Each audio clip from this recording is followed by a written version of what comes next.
बृहस्पति देव की कथा। भारतवर्ष में एक राजा राज्य करता था। वह बड़ा ही प्रतापी और दानी राजा था। वह नित्य गरीबों और ब्राह्मणों की सहायता करता, लेकिन उसकी रानी को यह बात पसंद नहीं थी। वह ना तो गरीबों को दान देती और ना ही भगवान का पूजन करती, और राजा को भी हमेशा दान देने से मना किया करती थी। एक दिन राजा शिकार खेलने वन को गए हुए थे। रानी महल में अकेली थी। उसी समय बृहस्पति देव साधु के वेश में राजा के महल में भिक्षा मांगने के लिए आए और भिक्षा मांगी। रानी ने भिक्षा देने से इनकार कर दिया और कहा, हे साधु महाराज, मैं तो इस दान पुण्य से तंग आ गई हूँ। मेरा पति भी सारा धन लुटाता रहता है, लेकिन मेरी इच्छा है कि सारा धन नष्ट हो जाए, फिर ना रहेगा बांस और ना बजेगी बांसुरी। साधु ने कहा, हे देवी, तुम तो बड़ी अजीब हो। धन संतान तो सभी चाहते हैं, पुत्र और लक्ष्मी तो पापी के घर भी होने चाहिए। यदि तुम्हारे पास धन अधिक है तो भूखों को भोजन दो, प्यासों के लिए प्याऊ बनवाओ और मुसाफिरों के लिए धर्मशालाएं खुलवा दो। जो निर्धन अपनी कुंवारी कन्याओं का विवाह नहीं कर सकते, उनका विवाह करा दो। और भी संसार में ऐसे कई काम हैं जिनके करने से तुम्हारा यश लोक और परलोक में फैलेगा। परंतु रानी पर उपदेश का कोई प्रभाव न पड़ा। वह बोली, महाराज, आप मुझे ना समझावे। मैं ऐसा धन नहीं चाहती जो हर जगह बांटती फिरूं। साधु ने उत्तर दिया, यदि तुम्हारी ऐसी इच्छा है तो फिर ऐसा ही हो।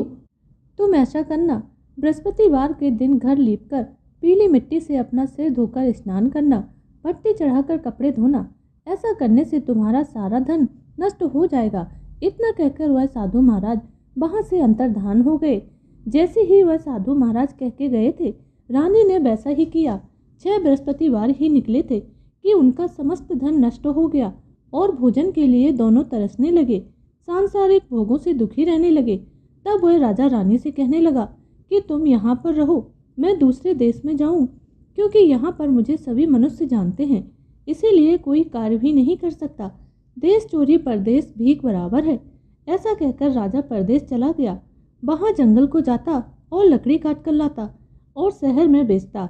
इस तरह जीवन व्यतीत करने लगा। एक दिन दुखी होकर जंगल में एक पेड़ के नीचे निश्चित रूप से आसन जमाकर बैठा हुआ था। वह अपनी दशा को देखकर व्याकुल हो रहा था। बृहस्पतिवार का दिन था। अचानक से उसने देखा कि उसी निर्जन वन में एक साधु महाराज प्रकट हुए, और वह साधु वेश में कोई और नहीं बल्कि बृहस्पति देवता ही थे। लकड़हारे के सामने आकर बोले, हे लकड़हारे, तुम इस सुनसान जंगल में चिंता मग्न क्यों बैठे हो? लकड़हारे ने दोनों हाथ जोड़कर प्रणाम किया और उत्तर दिया, हे साधु महात्मा जी, आप तो सब कुछ जानते हैं, मैं आपसे क्या कहूँ। इतना कहकर रोने लगा और साधु को अपनी पूरी आत्मकथा सुनाई। महात्मा जी ने कहा, तुम्हारी स्त्री ने बृहस्पतिवार के दिन भगवान बृहस्पति देव का निरादर किया है, जिसके कारण रुष्ट होकर तुम्हारी यह दशा कर दी है। अब तुम चिंता को दूर करके मेरे कहने पर चलो तो तुम्हारे सारे कष्ट दूर हो जाएंगे और भगवान पहले से भी अधिक धन संपत्ति देंगे। तुम बृहस्पतिवार के दिन पाठ किया करो। 2 पैसे के चने मुनक्के मंगवाकर उनका प्रसाद बनाओ और शुद्ध जल से लोटे में शक्कर मिलाकर अमृत तैयार करो। कथा के पश्चात अपने सारे परिवार और सुनने वाले प्रेमियों में अमृत व प्रसाद बांटकर आप भी प्रसाद ग्रहण किया करो। ऐसा करने से भगवान तुम्हारी सारी मनोकामनाएं पूर्ण कर देंगे। साधु के ऐसे वचन सुनकर लकड़हारा बोला, हे प्रभु, मुझे लकड़ी बेचकर इतना पैसा नहीं मिलता जिससे भोजन करने के उपरांत कुछ बचा सकूं।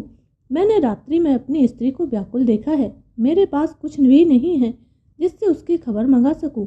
साधु ने कहा, हे लकड़हारे, तुम किसी बात की चिंता मत करो।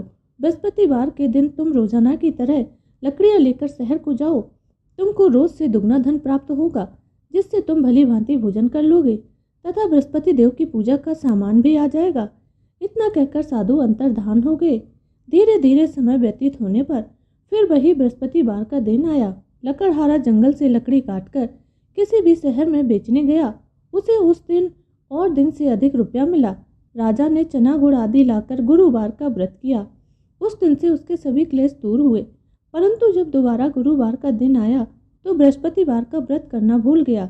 इस कारण बृहस्पति भगवान नाराज हो गए। उस दिन से उस नगर के राजा ने विशाल यज्ञ का आयोजन किया तथा पूरे शहर में यह घोषणा करवा दी कि कोई भी मनुष्य अपने घर में भोजन न बनावे और न ही आग जलावे। समस्त जनता मेरे यहाँ भोजन करने आवे।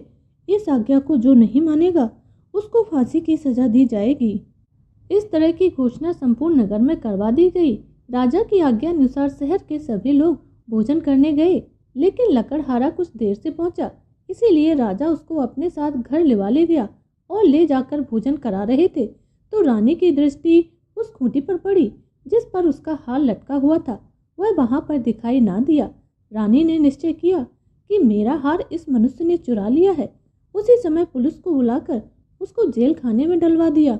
जब लकड़हारा जेल खाने में पड़ गया और बहुत दुखी होकर विचार करने लगा कि ना जाने कौन से पूर्व जन्म के कर्म से मेरे लिए यह दुख प्राप्त हुआ है, और उसी साधु महात्मा को याद करने लगा जो जंगल में मिला था।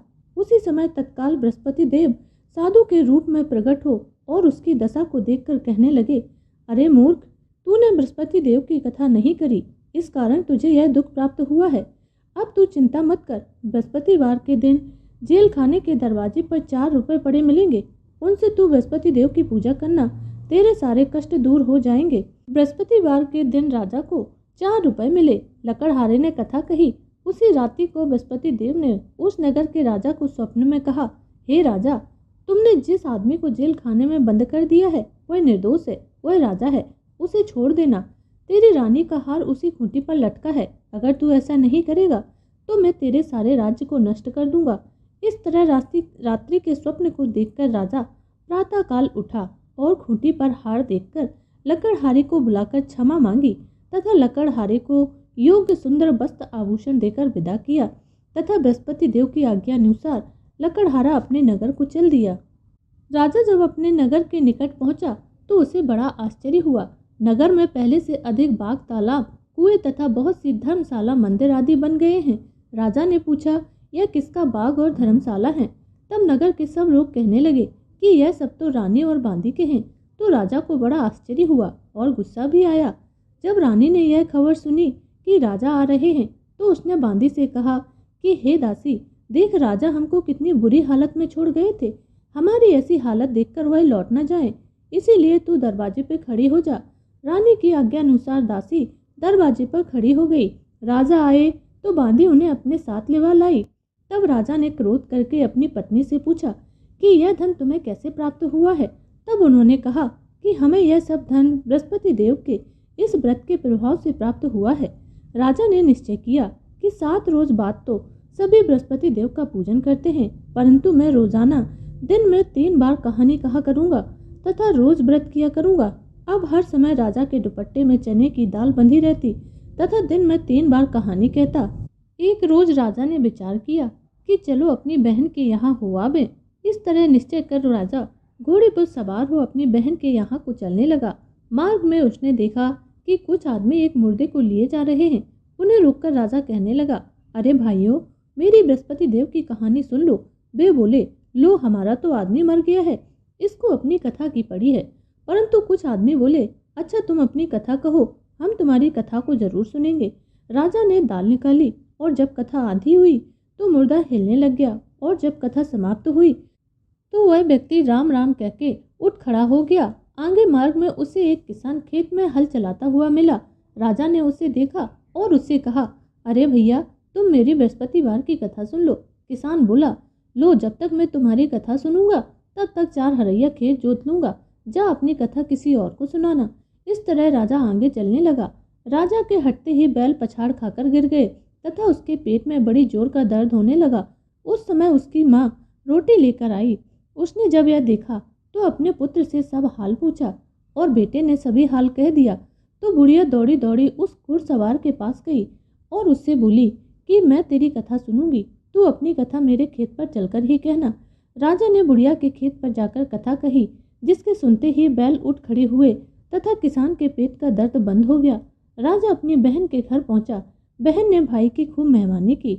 दूसरे रोज प्रातःकाल राजा जागा तो देखने लगा कि सब लोग भोजन कर रहे हैं। राजा ने अपनी बहन से कहा कि ऐसा कोई मनुष्य है जिसने भोजन नहीं किया हो, मेरी बृहस्पतिवार की कथा सुन ले। बहन बोली, हे भैया, यह देश ऐसा ही है, पहले यहाँ लोग भोजन करते हैं, बाद में अन्य काम करते हैं। अगर कोई पड़ोस में हो तो देख आऊं। ऐसा कहकर वह देखने चली गई, परंतु उसे ऐसा कोई व्यक्ति नहीं मिला जिसने भोजन नहीं किया हो। अतः वह एक कुमार के घर गई जिसका लड़का बीमार था। उसे मालूम हुआ कि उनके यहाँ 3 रोज से किसी ने भोजन नहीं किया है। रानी ने अपने भाई की कथा सुनने के लिए कुम्हार से कहा तो वह तैयार हो गया। राजा ने जाकर बृहस्पतिवार की कथा कही, जिसको सुनकर उस कुम्हार का लड़का ठीक हो गया। अब तो राजा की बहन के यहाँ प्रशंसा होने लगी। एक रोज राजा ने अपनी बहन से कहा कि हे बहन, हम अपने घर को जाएंगे, तुम भी तैयार हो जाओ। राजा की बहन ने अपनी सास से कहा। सास ने कहा, हाँ चली जा, परंतु अपने लड़कों को मत ले जाना, क्योंकि तेरे भाई की कोई औलाद नहीं है। बहन ने अपने भैया से कहा, हे भैया, मैं तो चलूंगी, लेकिन कोई बालक नहीं जाएगा। राजा दुखी मन से बोला, जब कोई बालक नहीं जाएगा तो तुम क्या करोगी? बड़े ही दुखी मन से राजा अपने नगर को लौट आया। राजा ने अपनी रानी से कहा, हम निर्वंशी राजा हैं, हमारा मोह देखने का भी धर्म नहीं है, और कुछ भोजन आदि नहीं किया। रानी बोली, हे प्रभु, बृहस्पति देव ने हमें सब कुछ दिया है, तो औलाद भी अवश्य देंगे। उसी रात को बृहस्पति देव ने राजा से स्वप्न में कहा, हे राजा उठ, सभी सोच त्याग दे, तेरी रानी गर्भ से है। राजा को यह बात सुनकर बड़ी खुशी हुई। 9वें महीने में उसकी रानी के गर्भ से एक सुंदर पुत्र पैदा हुआ। तब राजा बोला, हे रानी, स्त्री बिना भोजन के रह सकती है, लेकिन बिना कहे नहीं रह सकती।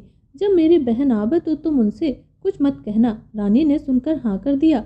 जब राजा की बहन ने यह शुभ समाचार सुना तो वह बहुत खुश हुई तथा बधाई लेकर अपने भाई के यहाँ आई। तभी रानी ने कहा, घोड़ा चढ़कर तो नहीं आई, गधा चढ़ी आई। राजा की बहन बोली, भाभी, मैं इस प्रकार ना कहती तो तुम्हें औलाद कैसे मिलती?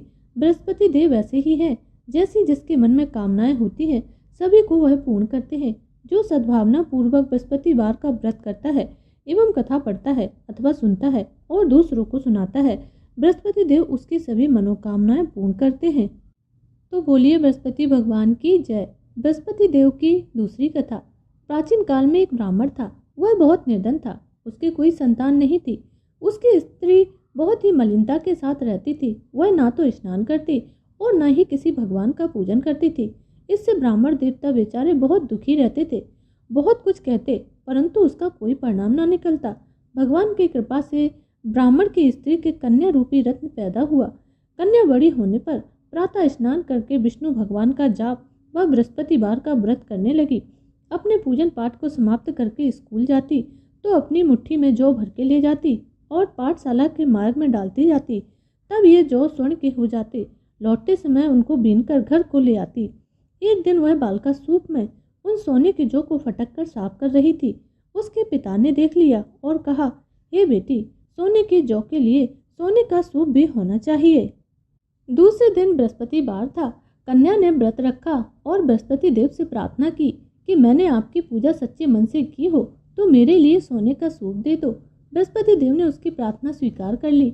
रोजाना की तरह वह कन्या जौ फैलाती हुई जाने लगी। जब लौटकर जौ बीन रही थी तो बृहस्पति देव की कृपा से सोने का सूप मिला। उसे वह घर ले आई और उसमें जौ साफ करने लगी, परंतु उसकी माँ का वही हाल रहा। एक दिन की बात है, कन्या सोने के सूप में जौ को साफ कर रही थी। उस समय उस शहर का राजपुत्र वहां से निकला। इस कन्या के रूप और कार्य को देखकर मोहित हो गया तथा अपने घर आकर भोजन और जल त्याग कर उदास होकर लेट गया। राजा को जब इस बात का पता लगा तो अपने प्रधानमंत्री के साथ उसके पास गए और बोले, हे बेटा, तुम्हें किस बात का कष्ट है? तुम्हारा किसी ने अपमान किया है या फिर कोई और कारण हो? सो कहो, मैं वही कार्य करूंगा जिससे तुम्हें प्रसन्नता हो। अपने पिता की राजकुमार ने बातें सुनी तो वह बोला, मुझे आपकी कृपा से किसी बात का कष्ट नहीं है और किसी ने मेरा अपमान भी नहीं किया है, लेकिन मैं उस लड़की से विवाह करना चाहता हूँ जो सोने के सूप में जौ को फटक कर साफ कर रही थी। यह सुनकर राजा को बड़ा आश्चर्य हुआ और बोला, हे बेटा, इस तरह की कन्या का पता तुम्हें लगाओ, मैं उसके साथ तेरा विवाह अवश्य ही करवा दूंगा। राजकुमार ने उस लड़की के घर का पता बतलाया। तब मंत्री उस लड़की के घर गए और ब्राह्मण देवता को सभी हाल बतलाया। ब्राह्मण देवता राजकुमार के साथ अपनी कन्या का विवाह करने के लिए तैयार हो गए तथा विधि विधान के अनुसार ब्राह्मण की कन्या का विवाह राजकुमार के साथ हो गया। कन्या के घर से जाते ही पहले की भांति उस ब्राह्मण देवता के घर में गरीबी का निवास हो गया। अब भोजन के लिए अन्न भी बड़ी मुश्किल से मिलता। एक दिन दुखी होकर ब्राह्मण देवता अपनी पुत्री के पास गए। बेटी ने पिता की दुखी अवस्था को देखा और माँ का हाल पूछा। तब ब्राह्मण ने सभी हाल कह दिया। कन्या ने बहुत सा धन देकर अपने पिता को विदा कर दिया। इस तरह ब्राह्मण का कुछ समय सुखपूर्वक व्यतीत हो गया। कुछ दिन बाद फिर वही हाल हो गया। ब्राह्मण देवता फिर अपनी कन्या के यहाँ गए और सारा हाल कहा तो लड़की बोली, पिताजी आप माता जी को यहाँ लिवा लाओ, मैं उन्हें विधि बता दूंगी जिससे गरीबी दूर हो जाएगी। वह ब्राह्मण देवता अपनी स्त्री को साथ लेकर पहुंचे तो लड़की अपनी माँ को समझाने लगी, हे माँ, तुम प्रातः प्रथम स्नान आदि करके विष्णु भगवान का पूजन करो तो सारी दरिद्रता दूर हो जाएगी। परंतु उसकी माँ ने एक भी बात नहीं मानी और प्रातःकाल उठकर अपनी पुत्री के बच्चों की जूठन को खा लिया। इससे उसकी पुत्री को भी बहुत गुस्सा आया और एक रात को कोठरी से सारा सामान निकाल दिया और अपनी माँ को उसमें बंद कर दिया। प्रातःकाल उसे निकाला और स्नान करा के पाठ करवाया तो उसकी माँ की बुद्धि ठीक हो गई और फिर प्रत्येक बृहस्पतिवार को वह व्रत रखने लगी। इस व्रत के प्रभाव से उसके माँ बाप बहुत ही धनवान और पुत्रवान हो गए और बृहस्पति देव के प्रभाव से इस लोक के सुख भोग कर स्वर्ग को प्राप्त हुए। तो बोलो बृहस्पति देव की जय, बोलिए विष्णु भगवान की जय। बृहस्पति देव की तीसरी कथा।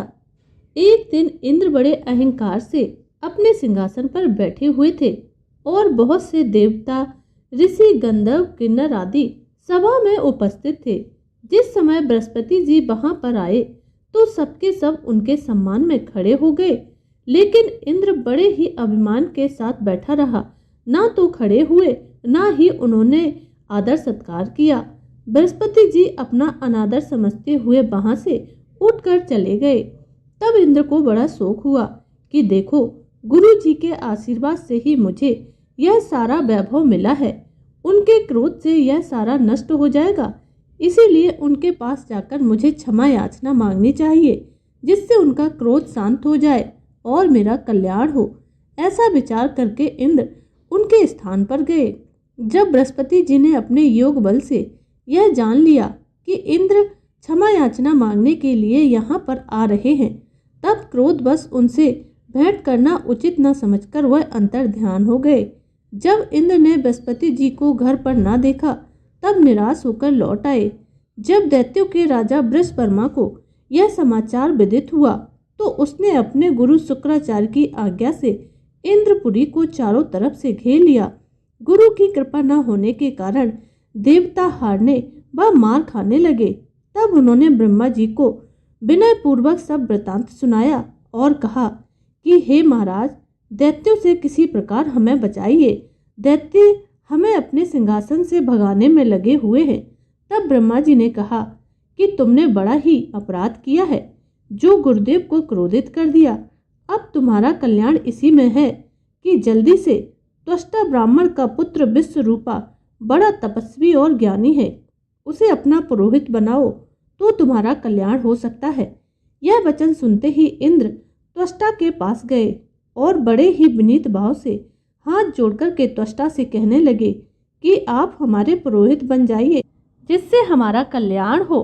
तब त्वष्टा ने उत्तर दिया कि पुरोहित बनने से तपोबल घट जाता है, परंतु तुम बहुत विनती करते हो, इसीलिए मेरा पुत्र विश्वरूपा पुरोहित बनकर तुम्हारी रक्षा करेगा। विश्वरूपा ने पिता की आज्ञा से पुरोहित बनकर ऐसा यत्न किया कि हरि इच्छा से इंद्र बृहस्पति को युद्ध में जीतकर अपने इंद्रासन पर स्थित हुआ। विश्वरूपा के 3 मुख थे।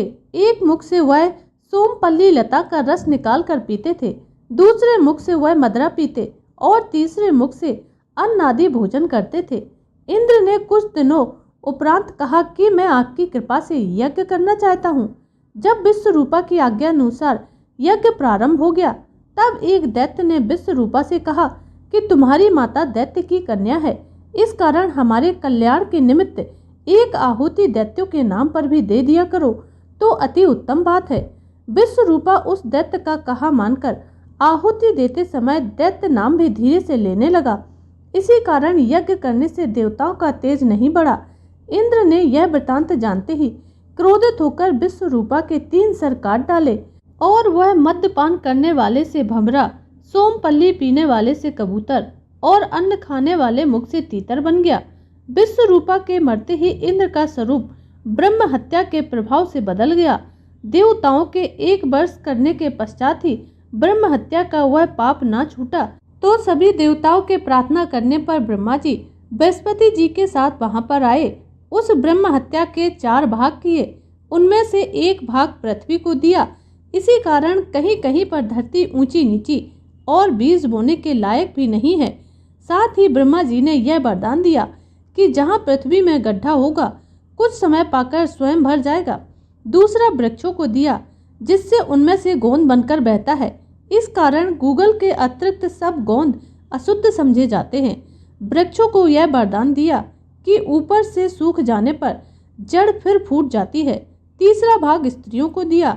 इसी कारण स्त्रियां हर महीने रजस्वला होकर पहले दिन चांडालिनी, दूसरे दिन ब्रह्मघातिनी, तीसरे दिन धोबिन के समान रहकर चौथे दिन शुद्ध होती हैं और संतान प्राप्ति का उनको वरदान दिया। चौथा भाग जल को दिया जिससे फेन और सिवाल आदि जल के ऊपर आ जाते हैं। जल को यह वरदान मिला कि जिस चीज में डाला जाएगा वह बोझ में बढ़ जाएगी। इस प्रकार इंद्र को ब्रह्म हत्या के पाप से मुक्त किया। जो मनुष्य इस कथा को पढ़ता और सुनता है उसके सारे पाप बृहस्पति जी नष्ट कर देते हैं। तो हे बृहस्पति देव भगवान, आप हम सबकी रक्षा कीजिए, हमेशा हमारे ऊपर अपनी कृपा बनाए रखिए। तो बोलिए बृहस्पति देव भगवान की जय, बोलिए गुरुदेव भगवान की जय।